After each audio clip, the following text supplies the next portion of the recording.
Hello, everybody. Sandy from Wilhelmina Journals, and the sheep are here. The dogs are, well, Jolly's outside barking at something. Who knows what? Maybe the deer are across the street. I don't know. But anyway, this is Wednesday, and I just got back home from an outing with Jenny, my cohort in mayhem and mischief, and we did really well with books today. So I thought I would just unpack them and show them to you and what I found and why I pick it up. So I hope you're all fine. Thank you for anyone new or anyone that just always comes and listens to me rattle on. These I got at one of Patty Lang's sales a couple weeks back. Well, this I did. These keys, aren't they cool? And then this was today I found in a drawer, the keyhole cover. So that will be appearing in one of my journals sometime. These I also purchased for my collection of books. This is just a little Bible, just a teeny thing. And I believe this is, I have to look because I've only just glanced through things. I probably could have looked it up before that, right? Um, I'm pretty sure this is French, 1939. Yes, it is French. And it's just really cool. Got that larger print. And it will sit and be considered for a while. This one says Michel Bijou. Michel Bijou. No, it's another tiny one, but look at that paper. Isn't that cute? And I don't think I have a date on this one, but it's just a beautiful little book. And yes, I buy books because they're pretty. That one has the red edge on the pages, and it's got this blue on every page. It has that. And the binding is not great, but that's why there's a thing called glue, right? This is an old one, and this leather cover is so cool. I think it's got embossing in the corner here or a mark from being old. It would have tucked into these slots, and it also has really neat end papers. And this belonged to J.C. Green, property James Bell. And then it says Joseph C. Green book, Davidville, Onondaga, Colorado. The beautiful writing. And it's 1830, wait, yes, 1831.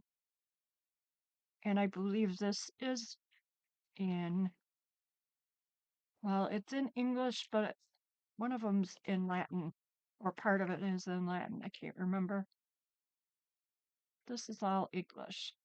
Well, anyway, I need to look through these and just make sure I know what I'm talking about. I should have probably done that first.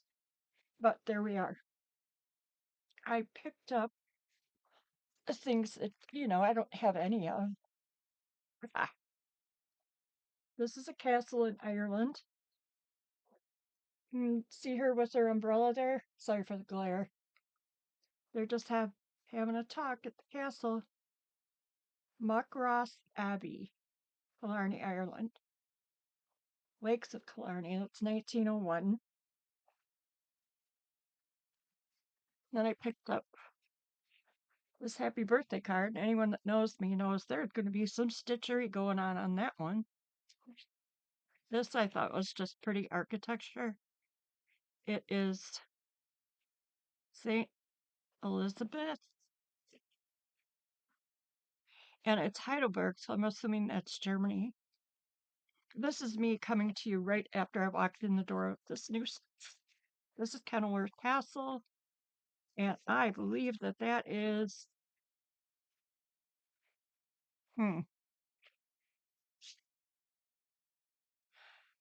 I would like to say Scotland, but it may be in England. This is from the Grant Park Pavilion in Chicago. Night scene of a concert in 1944, and I'm working on a journal about a musician that will be going in it. And these I just thought were really pretty.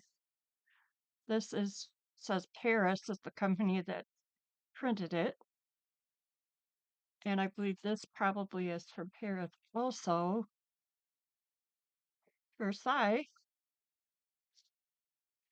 I love architectural stuff lately.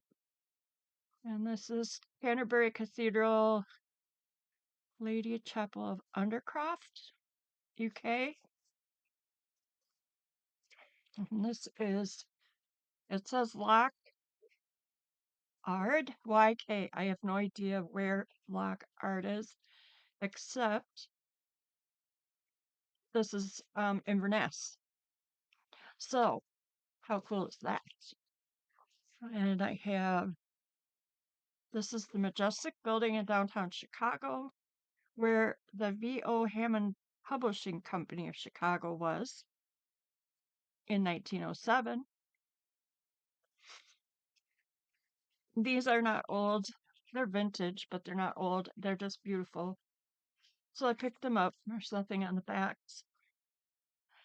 This I picked up because it has beautiful writing on the back and all the information about this house. It is the birthplace of the Sharp family. This is a log house, weatherboarded, was built in the year 1816 and bought from James Gilbreth by William Sharp in 1837. As the records do show, Cadiz, Ohio. Photo taken September 1912, Harrison County. So there's a journal right there. Hi, Jim. I'm just doing a quick video. Yeah. This I got mainly for the back. The front's not too bad, but. And she's just pretty. Amsterdam. And look at this little one. I'll take him out of his little bag here. I have a thing for these tiny photos. And that, I love like the embossing. Can you see the embossing around there? Probably not. Anyway, this is Walter. It also says Howard Colson. So I may be able to find that little peanut. Lots of books today. This is in really bad, Ladybug, really bad shape. I'm gonna put these up so they're safe. Safer. And this is in not good condition at all. Anything I use out here will have to be back on something. Babes in the Wood. And I love the drawings. Interesting, well, for little children, interesting, amusing, and instructive. Chicago Homewood Publishing Company. And it's just drawing after drawing after drawing. Babes in the Wood. And I love all the fairy pictures. I'll be backing these like right away. I don't know where I will use them, but I want to make sure that they'll be okay. Little in a nest.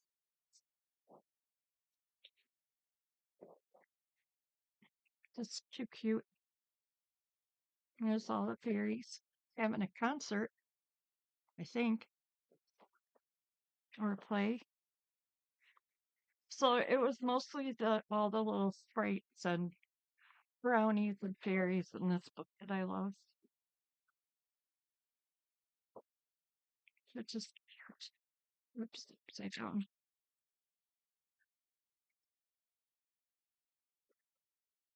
It's just fun. Like that. I don't know the date on these. They're usually 1890s to like 1910, probably. Reynard the Fox. And it goes on. Look at the sheep. And then that's the back. And this belonged to Edna Young. So cute, very pictures. And as I do this, I am going to pick this up too. I'm going to crumbling away here. Let's do the small things first. Oh, or they're mostly small. Okay. Oh. Fables in Rhyme for Little Folks from the French of La Fontaine.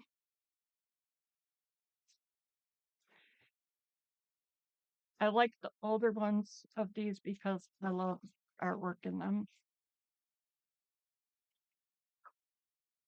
And I'm not sure I found a date in this one either. Oh, 1918. This one has been loved. Look at the fingerprints. Maybe that's why the slip I found that says, always wash your hands before you touch a book. And there's just one blurb about,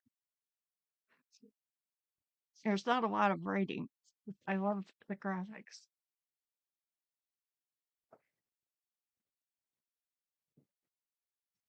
Or the illustration. I don't know what you say.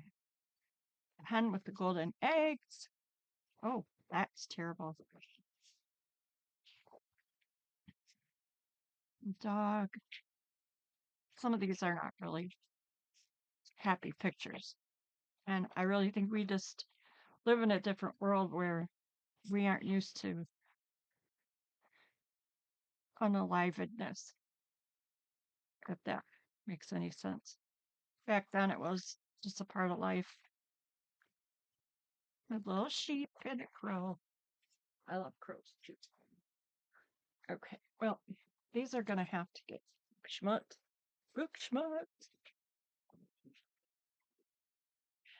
This one. Oops, here's another postcard. That's Jenny's.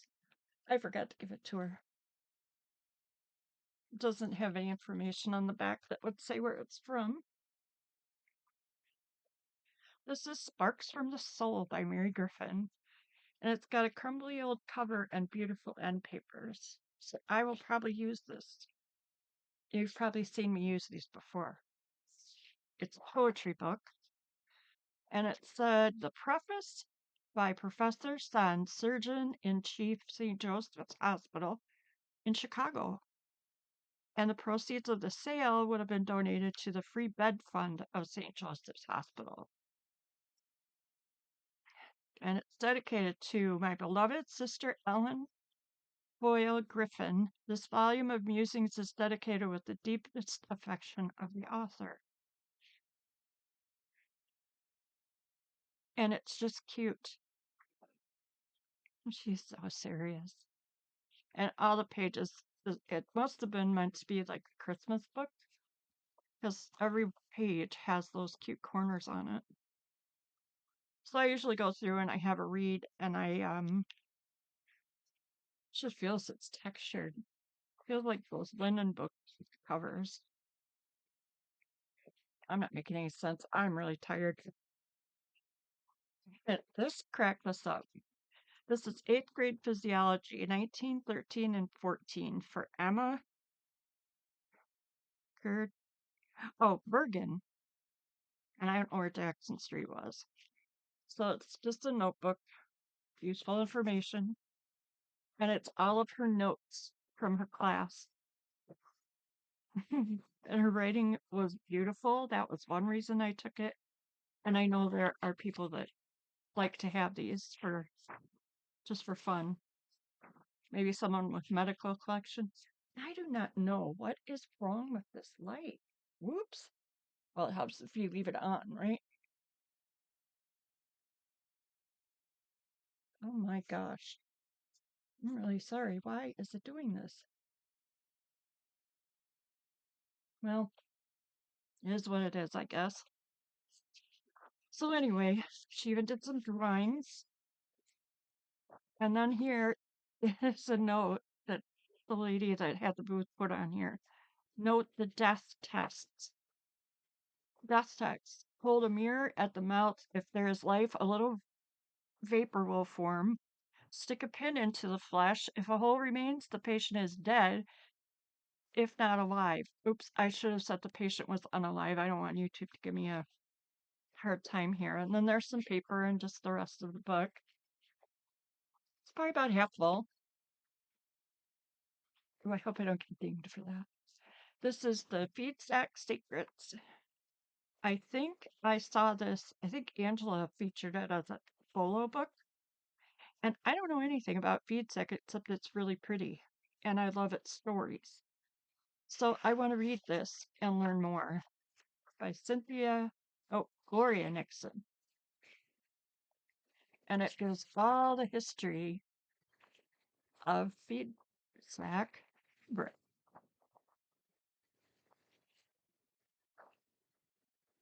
And isn't this just cool? It would be kind of a shame to cut this book up, but I think after I read it, there are an awful lot of journals that would be just to have this fabric swatch.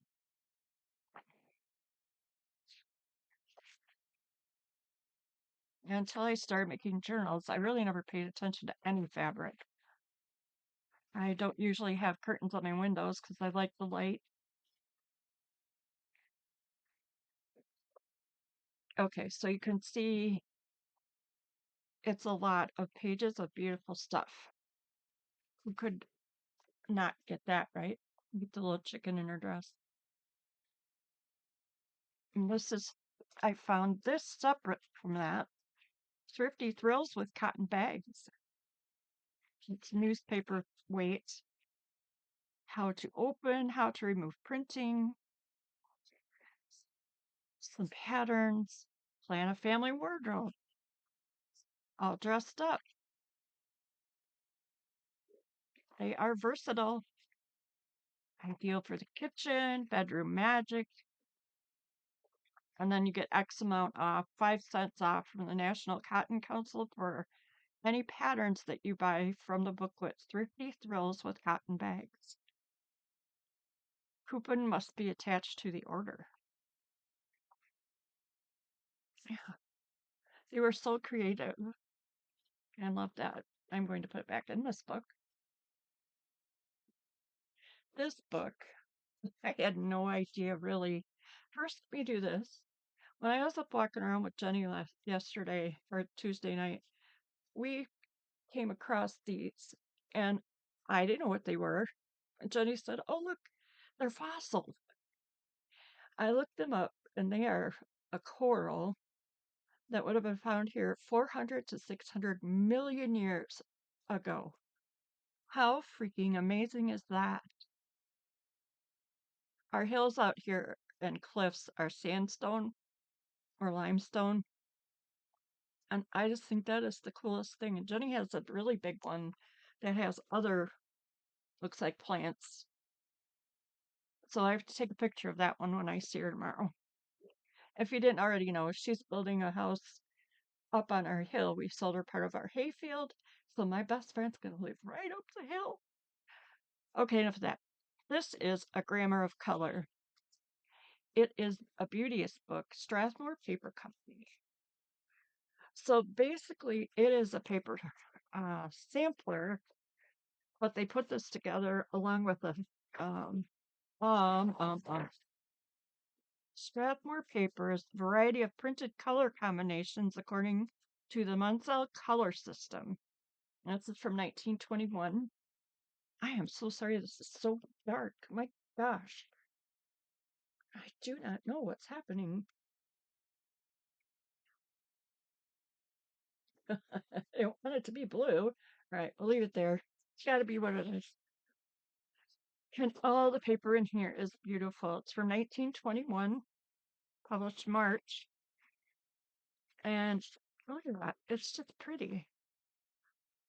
So what it was, color sheets were designed and patented by Arthur Allen of New York. Decorations throughout. So it gives credit to everyone who was involved in this. And it is talking about color balance and what colors go together with what kind of paper or what you might use it for. Is that pretty groovy? And so it's talking all about color and how to harmonize them, I guess you might say. The color tree. Get it? Uh-huh. See what they did there? So it looks like there are about 28 pages. Two proofs of a design by Miss Helen Dryden for Vogue, showing unbalanced and balanced color. Unbalanced and balanced for Vogue magazine. And these are the color sheets. So what it is the different kind of paper. Say, it doesn't say what this one is. But then you open it, or let me move these a little bit. You open it up, and it is the type of paper, antique finish 65-pound rhododendron cover paper. Special finishes, let's see, white and 12 colors, antique and Tellurian finishes, decal edges, and grain long way of sheet, 500 sheets to a ream.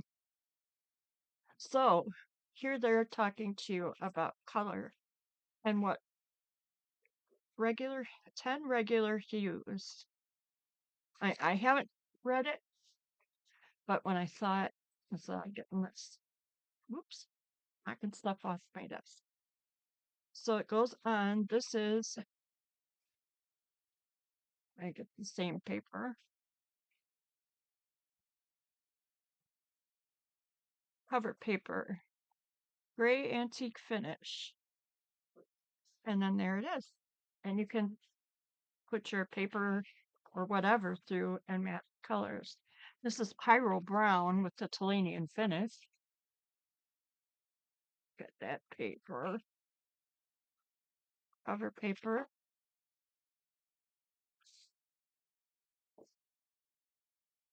Millcraft cover.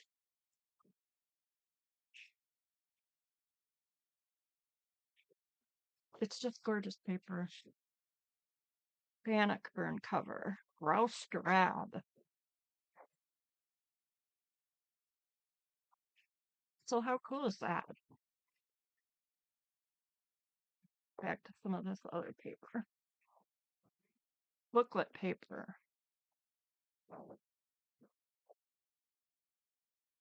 Booklet paper.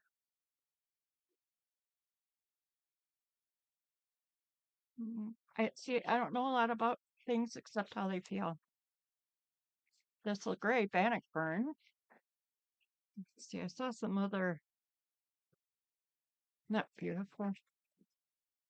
So each one of them has this with the three, with the fold out, talking about the paper, the color. I love paper sample books. And when I looked this up online, it's a pretty expensive book. I was going to take this apart, and I probably still will. Because what the heck, right? It's just going to sit on the shelf. And I'm probably going to sell pages out of it. Because everyone should be able to have some of this cute little book. This cute big book. You've got tags or belly bands or pockets. And if you don't like the color side, you can turn it over the other way.